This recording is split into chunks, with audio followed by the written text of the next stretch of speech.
promising to return with men to seize the land. That night, Ethan sat on the porch, head in hands. "They'll take everything," he muttered. Naya came beside him, placing her hand gently on his shoulder. "They cannot take what is inside," she said softly. "Desert teaches, to keep what you love, you must fight with heart, not fear." Ethan lifted his gaze, something new burning in his eyes. "Then we fight," he said. And fight they did, not with guns this time, but with work, with hope. They rode to town and sold what little they had, bought tools, gathered what remained of his herd, and Naya began crafting pottery and herbs that townsfolk grew to love. Word spread about the Apache woman who heals and the rancher who rose again. Soon, buyers came from miles away, offering fair trade for their goods. The ranch began to thrive, slowly but surely, rising from the dust like a new dawn. When the agent returned months later, he found a ranch alive, prosperous, and legal papers stamped with full payment. Ethan stood tall beside Naya. "Guess we'll keep our dirt after all," he said with a grin. Years passed, and folks stopped calling her the Apache woman. They called her Mrs. Cole. Together, they built not just a ranch, but a legend. Their story spread across the West, a tale of love born from hardship, of two hearts healing in the wild desert winds. Ethan would often sit by the fire, watching the stars, whispering, "You changed my life, Naya." And she would smile softly, replying, "You listen to the earth." When Ethan grew old and gray, he often told travelers, "I thought I was buying a servant that day, but what I bought was a second chance at living." So remember, friends, life has a way of surprising those who keep faith in the hardest times. Even the poorest soul can find gold, not in the ground, but in another heart. If you enjoyed this story of love, courage, and redemption in the Old West, subscribe to the channel and join our Wild West family. More powerful stories like this await you, tales of grit, heart, and the untamed spirit of the frontier. Don't forget to like, share, and hit that bell icon to keep the fire of the West burning bright.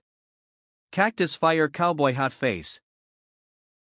2/3 in his tongue, I repay life with life. He didn't understand, not then, but something in his chest stirred for the first time in years, a warmth that wasn't loneliness anymore. But peace never lasted long in the Wild West. Raiders began moving through the valley again, men hungry for golden land, not afraid to shed blood for it. One night, Ethan woke to see smoke rising from the southern ridge. His neighbor's ranch was burning. He saddled up to help, but Naya stopped him, her eyes fierce. "They come here next," she warned. And she was right. Before dawn, riders appeared, 3 men with rifles and whiskey in their eyes.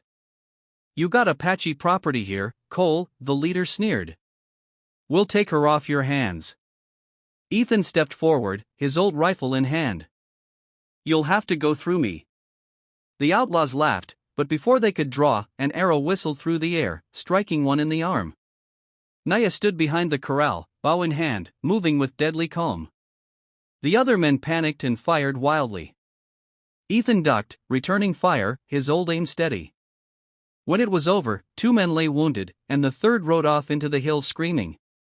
Ethan turned to Naya, she was breathing hard but unafraid. "You fight like a storm," he whispered.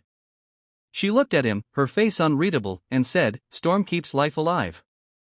That night, as the flames from the ridge flickered across their faces, Ethan realized something he couldn't deny. This woman had brought his ranch, his courage, and his soul back from the ashes. The following weeks turned the ranch into something almost unrecognizable. The once barren land began to show green again. The horses were strong, the fences mended, the small spring behind the barn began to flow steadily, just as Naya said it would. She had a way of working with the earth that Ethan could only call magic, though she called it listening. The two of them grew close, wordless yet bound by something stronger than language. He found himself watching her as she worked, the way the sun danced on her skin, the quiet grace in every motion. One evening, as they watched the horizon burn orange with sunset, he said softly, "You could leave now, if you wanted. You're free." Naya didn't answer right away. She looked at the hills, the wind carrying her hair across her face. "Freedom," she said finally, "is where heart grows." Then she turned to him with a rare smile. "My heart grows here." From that day on, they worked not as owner and laborer, but as partners, 2 broken souls rebuilding something sacred. But fate in the Wild West was never kind for long. One afternoon, a government agent rode in, carrying papers and power. He demanded Ethan pay taxes owed from years past, more than Ethan could ever afford.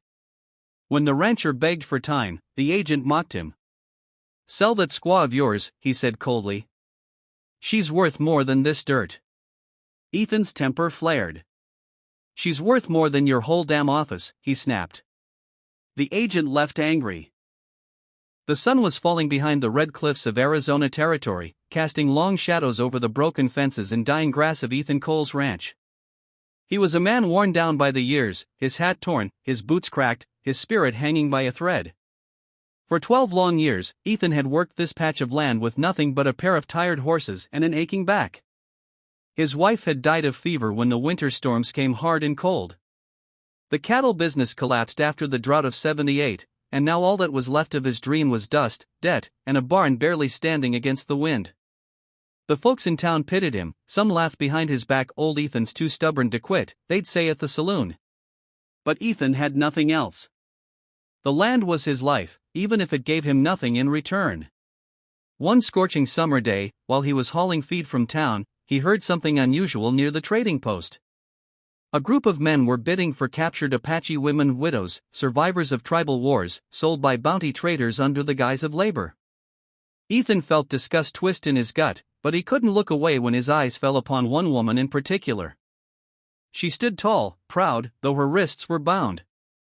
Her dark hair caught the sunlight like a flame, and her gaze, steady, burning, fearless, met his across the dusty road. "She's too wild," one of the traders warned, "killed her husband's enemies with her own hands." Apache widow. Dangerous. But Ethan saw something else, pain and strength, a soul that hadn't broken even after losing everything. Without thinking, he tossed his last coins at the trader. "I'll take her," he said. The men laughed. "You can't feed yourself, Cole. What you gonna do with her?" Ethan just stared them down. "Work," he said. "And maybe live." He untied her, and she stood silent, studying him. "You're free to leave," he said quietly. But she didn't move. Instead, she followed him to his wagon and climbed in without a word. Back at the ranch, she refused to sleep inside his house.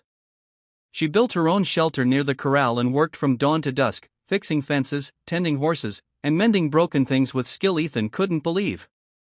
She spoke little English, and Ethan knew no Apache, but they learned to understand each other through gestures, through silence, through the rhythm of hard work. The neighbors whispered again.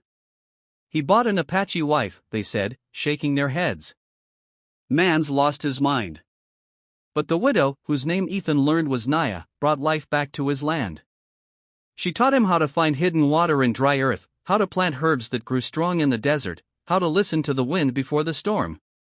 In her presence, the ranch began to breathe again.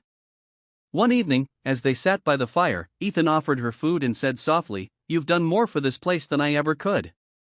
You don't owe me anything." Naya looked up at him with quiet fire in her eyes and said her first full sentence.